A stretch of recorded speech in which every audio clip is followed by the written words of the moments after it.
Välkommen till podcasten om en kurs i mirakler. And today I am here with Lisa Natoli again. Welcome back, Lisa. Thank you so much, Anna. I'm so happy to be here. Me too. I am so happy that you are here. And I said to Lisa earlier, I have no idea what we are going to talk about. And I said that's the best way to show up. I have no idea what I'm going to talk about either. So it's probably going to be the best interview ever. Probably, yes. No plan and no parachute. Exactly. Just listen into what God wants to happen at the moment. And I'm really interested to learn more about mighty companions. I'm volunteering for you guys this weekend, and I can feel that I am spending time with mighty companions, and I have to expand. And I feel nervous and confused and happy and like that. So could you speak a little to what is mighty companion? Yeah, that's just a great topic. And for those who are new to that idea, it's a term that comes from A Course in Miracles. It's we both have our books, and that is one of my favorite topics because it's inclusive of other people, and that really is the whole journey of coming back to know the self. Like when people talk about awakening and enlightenment, people have made it so complicated. Like it's only for a special few, and you have to do complicated things, or you have to go somewhere, you have to sit in a cave, you have to meditate for long periods of time. Excuse me. And what A Course in Miracles talks about, it actually uses the word meditation, and I think only 2 times. And it talks about when it does use the word meditation, it says, yes, meditation will get you to the goal, because everything will get you to the goal of knowing the self eventually. But that meditation is tedious. And so I had read that and it didn't matter. I still was like, well, I want to know myself, so I'm going to sit in these moments of quiet and trying to get somewhere. And see, I never actually investigated who was sitting down in meditation and where was I trying to go. Now, the mighty companion idea is a totally different thing from meditation. So what the Course in Miracles does, instead of you sitting by yourself trying to get somewhere, it's basically a mind training which is inclusive of the entire world, of all your brothers, of everything you think you see, of everyone that you meet. These are our mighty companions. Our thoughts are our mighty companions. Our emotions are our mighty companions. But so A Course in Miracles is one path to awakening and enlightenment, which is nothing but a shift in perception, a change in how we see things. So when you look at like what's happening in the world since time began, I should say, I was going to say recently, but since time began, is that people hate other people. People hate themselves. People think things shouldn't be happening. People think, you did something to me, you hurt me, and now I need to protect myself. So the mighty companion idea is a way for someone to begin to see the world differently and to see themselves differently, to begin to use other people as the point for transformation and awakening. So like I would ask someone, is there anyone you don't like? Yeah. Okay. There are people I don't like. Yes. So you start there. So then you say, okay, so that's in your mind. And then, like, I prefer the word investigation to meditation. I'm the last couple of years, I've been very much interested in the non-dual teachings. Rupert Spira, Francis Lucille, Jean Klein, Ellen Emmett, to name a few. And their path is about self-inquiry. Like when you start to really look at who's the one who has an enemy, it can only be your body identity. It can only be the self that I made that has a storyline, that was born into time, that has all these events that have happened up until this moment, and that there'll be other events that happen after this moment that we call the future. And I've now confined myself, my eternal, changeless self, that doesn't have a name. So I have now contained myself to the little Lisa Natoli body, or you've contained yourself to that little body. And now we see other bodies. And now we have disconnected ourselves from the whole. That's why we get sick. That's why we get angry. That's why we get upset. So to use the mighty companion idea is to really stand in the discomfort of it. Like, I don't like that person. Like, can you think of something? You don't have to say anything, but a particular name. But yeah. Do you really have someone that you really don't like? Mm-hmm. I do. Okay. So the path of investigation then would be to be willing to have the courage to stand still, and instead of thinking the other person needs to change, you allow yourself to go within and look at that. Like, do you want to hang on to that? No. Okay, and then we don't know how to get rid of it. No. And we don't need to know how to get rid of it. But all we need is the willingness and the courage to say, I prefer, as my preference, to have an awakening, to know the self, to know this kind of freedom and this kind of joy that I've been told is my inheritance and that I have seen others accomplish. Mm-hmm. I would like to take that path more than I would like to continue to hang on to this grievance or this hatred or this dislike. And from this place, like, I'll give you an example from myself. So you hear a lot of people saying, you have to forgive, but you don't have to go out to tea with them.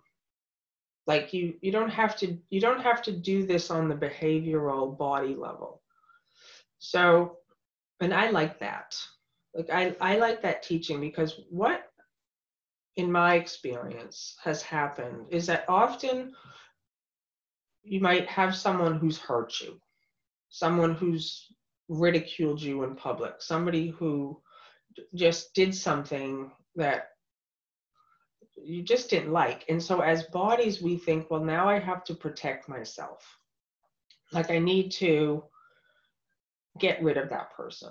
So when forgiveness idea comes in, where we say, okay, I'm willing to forgive, the mind gets very active, the body identity mind, which of Course in Miracles calls the ego. So we want to get rid of the guilt. Like, that's really what not liking someone is we have guilt for disconnecting ourselves from our source. So what often happens first is we think, oh, well, I need to apologize or say something, or I need to make it right, or I need to call them, or I need to be friends with them again. But that's actually, believe it or not, a delay technique.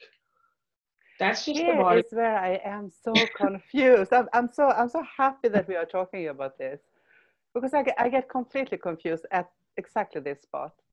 Okay, so And it's not to say that you won't eventually call them, tell them you love them, but all of this is inner work. So the cause is guilt. That's the thing that needs healing, not the relationship, but the guilt. Because what you will notice is that if you go and say, let's have lunch, I'm so sorry for the way I've acted, and whatever one would say to someone that one doesn't like, or for one who's hurt you. I forgive you is one. So before you do that, and you may never have to do that, is you want to just be in the stillness and look at your own guilt, your own, like, just really just take a moment and go, wow, this situation has been going on, not just in this one person, in this one thing, but all my whole life. Like, it's a revelation, really.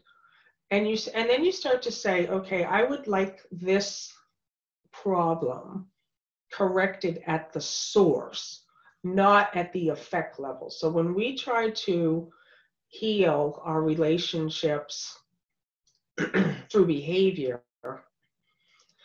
you didn't actually heal it at the source. You didn't actually, so the healing, how I do it, and I know everybody has however they do it, and that's perfect. But I first must see my own innocence.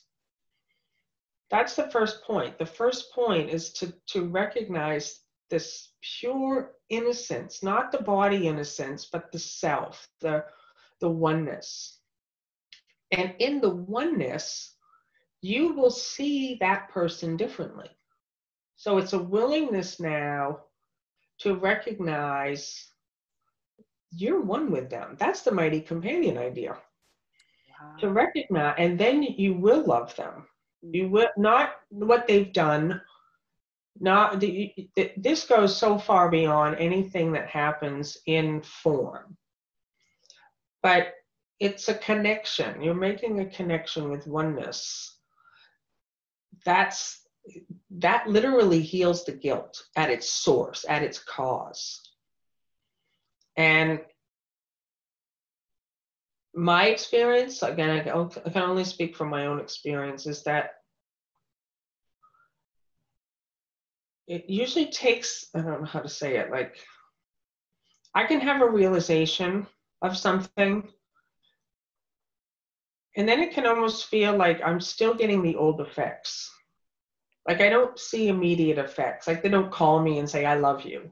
It's not like the form changes, but I know it's been healed. And the way I do it also is that I will speak to someone in my mind. So rather than going to them physically, and I have gone to them physically later, but I don't want to go there first. I want to do the work inside, in my mind, where I might then have lunch with them in my mind. Like, I'll say everything I want to say to them from the place of innocence.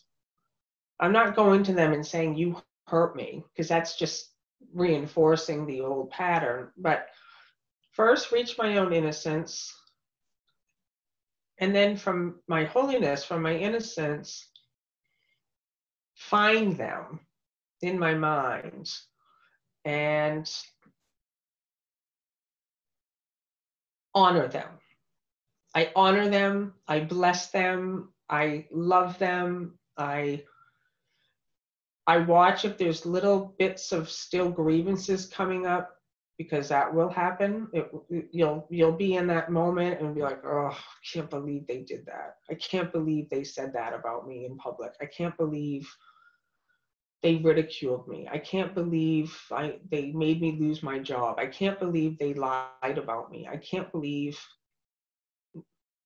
and for many, it's very bad, like a childhood abuse, or like, see, like, you feel like, I cannot let this go. I cannot see the holiness in this evil person. I cannot, that like, and that's where the work gets really intense, because your desire for awakening and enlightenment has to be greater than your desire to hang on to the grievance and look at what the person is doing. You have to say, and this is where it gets easy for me, is I say, in this lifetime, I'm going all the way. I'm going to know God. I'm going to know myself. I'm going to reach this place of peace and joy and happiness that I have heard about.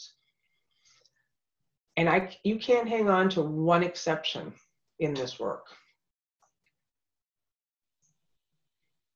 That's totally different from what I thought Mighty Companions was. This is so interesting. So it's Well, tell me what you thought it was. So I was more like, working with you guys this weekend and all the mighty companions who will, speak on this summit and everything. I will be with mighty companions who are further along this path than I am. But it is that too. It is that too. Yeah. Yeah. And it does, and the Course in Miracles does talk about that we find each other in the world. Like that's the amazing part, is that in form, in the world, in the material world of time and space, beings from the oneness are coming through these bodies now, because we're willing to let the light come in. And it says you will begin to find each other. Like we find I got chills up and down, because that's what we're here for. And I love the parts in A Course in Miracles that, I mean, I always think of myself as a secret undercover agent, even though I'm not so secret undercover anymore, because I mean, I'm always place. Right. It's funny because people think I'm a girl, and they think I'm a body, and they think I'm an age, and they think I'm, they connect me with a storyline. They think, oh, that's Lisa. I know her. I've heard her stories. I know her mistakes. I know whatever people think about me.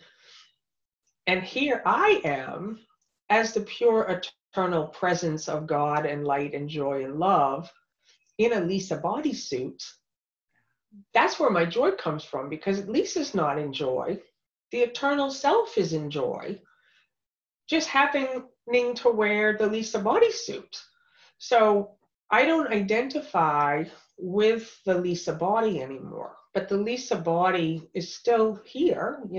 It's still, I feed it and I shower and I drive in the car with it, and it doesn't make you lose intelligence. And then what's happening right now in the world is so interesting, because we have one group of people that are really getting sucked into fear. They're really losing, even more than ever, that center and connection. And then there's another part that's like rising up out of it, who are going, they're beginning to remember. So Anna, what you just said is the part about, yes, there are people who are ahead of us, and we should like hitch our wagon onto their part, because they can show us, they can take us, they can lead us. Yeah.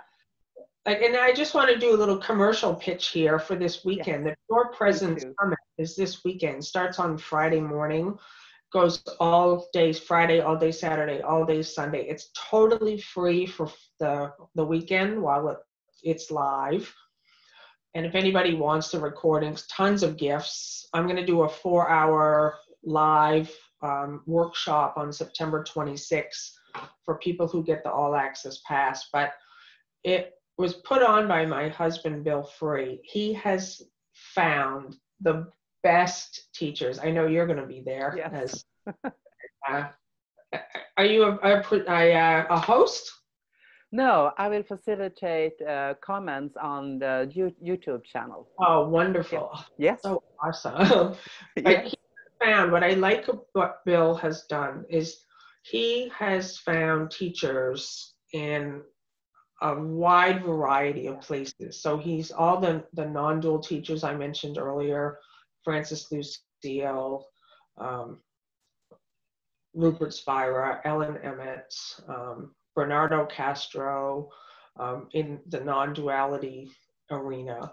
He's found guys with science. He has amazing Course in Miracles teachers. And the theme is the same. I've seen he's done interviews with 26 of the presenters that'll be part of the package for the All Access Pass, but we're all saying the same thing. We're all literally saying the same thing of like, you're not a body. You're not, this is not difficult. This is not complicated the way everyone thought it was complicated to know the self and to reach this place of peace in the middle of all that's falling apart, in the middle of losing your job or getting sick or having loved ones pass away or whatever is, it's, you know, fearing the government, wondering what, you know, we're losing our freedom, or whatever anyone is experiencing, to know that in that place is your freedom. I feel so much comfort in thinking that I'm not a body, and also that God is who created me, and so I'm not created by my parents. It's such a relief. And also, you know, I'm a mother and grandmother, and I'm not the creator of children and grandchildren. It's like I can breathe again. Such a relief. And that's exactly my experience, is the whole part of I can breathe again. Yeah. Like, for me, like, I couldn't put words to it, and I still often can't put words to it, because it is a wordless experience of the infinity and the eternal nature of our being. It's like, I used to think God was in me. First, I thought God was outside of me because I believed in a God out there. And then with the Course in Miracles, it became internal. It was like, oh, God is in me. But now what's been happening, especially with the teachings from non-duality over the last 2 years, is now there's an understanding and a realization that the bodies, my body, it's not even my body, but this body, your body, all bodies, the desk, all objects in the room, all objects in the world, space, the oceans, the trees, the grain of sand, the drop in the ocean, the universes, is in myself. So I'm not contained anymore. Like, we're everywhere. This self, this intelligence, this presence, this love is in every mind. It's everywhere. So that's how we can reach others now. We don't need bodies to communicate. I'm going through a major thing right now over the last couple of months of really beginning to understand that I don't need words to help someone. I used to think I needed to teach them a method. If somebody said, can you pray for me? I used to think, oh, I need to respond with words, yes. But now I get it. Like, if somebody's asking for help, I don't even need to say yes to them or give them any helpful hints. I immediately recognize my oneness with them. I recognize, oh, my mighty companion, me. That's in this vastness, it's just the magnitude of what we are and the brilliance of this understanding is now realizing this oneness. And then to be able to watch the personal self-identity have a grievance. It's actually kind of funny at a certain point. Yeah, and completely meaningless when you look at it like that. And I was thinking when I listened to you that the mighty companion is that oneness. Mm-hmm. Yeah. And everything in that oneness. So Including emotions, including yeah, thoughts, including feelings and sensations. yeah, So instead of, see, what often happens with most people, and myself for a long time included, is you actually start to have less and less enemies. You start to see like, oh, I don't hate anybody anymore. I don't dislike anybody anymore. mm. But then the final place is yourself, the body. So you take, because again, we go back to the beginning of this conversation, you have to heal the guilt. So until you've healed the guilt and the idea of separation at the source and the cause, now you will still hate the body. You'll still think, well, I hate this body. I hate that I still have that grievance thought. I wish I had been like more clear in my interview. I wish my hair looked different. I wish whatever, like whatever the mind does to keep you confined to the body self. Until finally, that's why I like the word investigation better than meditation, because until you investigate and you see all that mind activity, and you really make a decision that you don't want to be confined anymore to this little limited body identification. You want that ultimate freedom of self. And you don't have to even figure out how to do it. You just have to be willing to allow the blocks to love's presence, which is what you are, to be removed. To remove the clouds. Exactly. Yeah, yeah, yeah. It's so interesting. In this conversation, I have went from, yeah, I have people I don't like. I know that, to now I love them. But from the point of view of this vastness and oneness, it's just ridiculous. Well, that's the immediacy of it. So if I asked you the question now and answer it honestly, are there people you don't like? I just want to laugh. I don't know if I want to avoid a question, but I just want to laugh.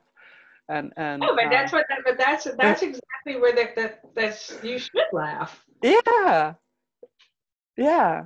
But where people make themselves guilty some more. So like people say, yes, I definitely still have grievances. Like after the realization of what I just said or whatever, comes in that moment, you'll think, okay, that all sounds good, but I still have the grievance. And that is okay, because this doesn't just happen in one moment. Usually for most people, it's like these are energy fields that are deeply, deeply rooted. This is our hatred. Like what we're witnessing in the world right now is a total undoing of the one mind. We're seeing it. It's literally being seen by our eyes, this hatred and the violence that's in the one mind. And so to be able to say, okay, this is little, I'd see it as like threads, like as the roots coming up, as the self is expanding, like it's beyond the body, there'll be like things that pop up still. Things that you'll read something on the news or you'll see something just terrible. I mean, I read the news. I still have a charge sometimes. I still can't believe the things I'm seeing and hearing. But it's like immediately I go into like, this is my brother whom I love. This is this is the work I'm here for. I'm not here to judge. I'm not here, but I am sharing this to show that there are some things that continually pop up that it's the mind will just grab it and go, you can't forgive that one. Mm-hmm.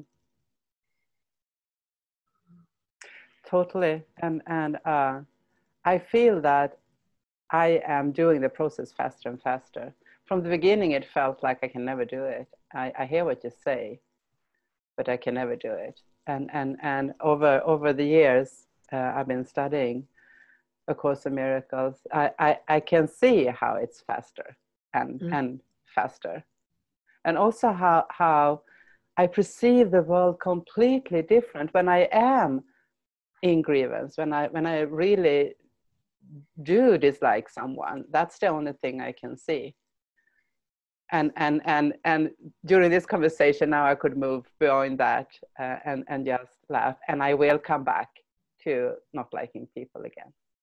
Yeah, and then you can just get to see who's the I that doesn't like people. So you get to see, like, the reason I like Course in Miracles so much is because it starts us as the body identity. Yeah. It starts me in the Lisa body, where I have a belief in bodies and other bodies, and it gets me to the point when I, the body identity, say, I will be kinder, I will forgive, I will be nicer, I will be compassionate, I will be a better listener, I will watch the mind activity, I will have moments of stillness, I will bless my brothers who are one with me, I will. That's the body identity still.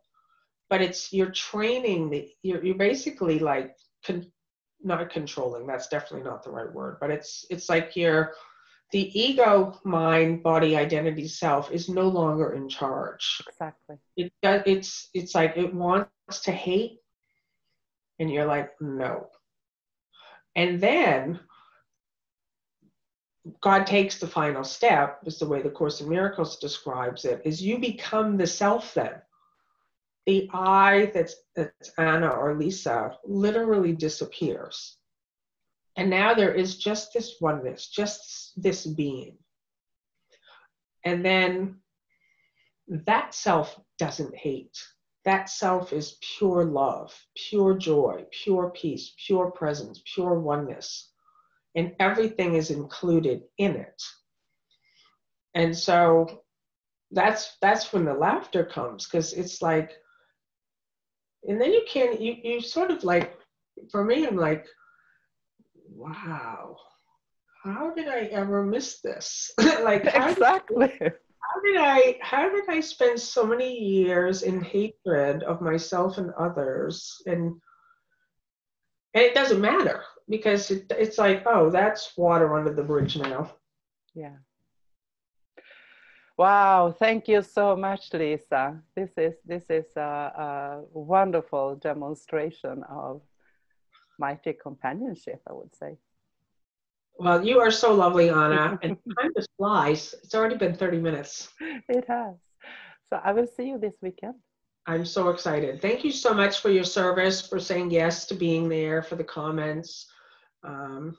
It is going to be a total party. I can't wait.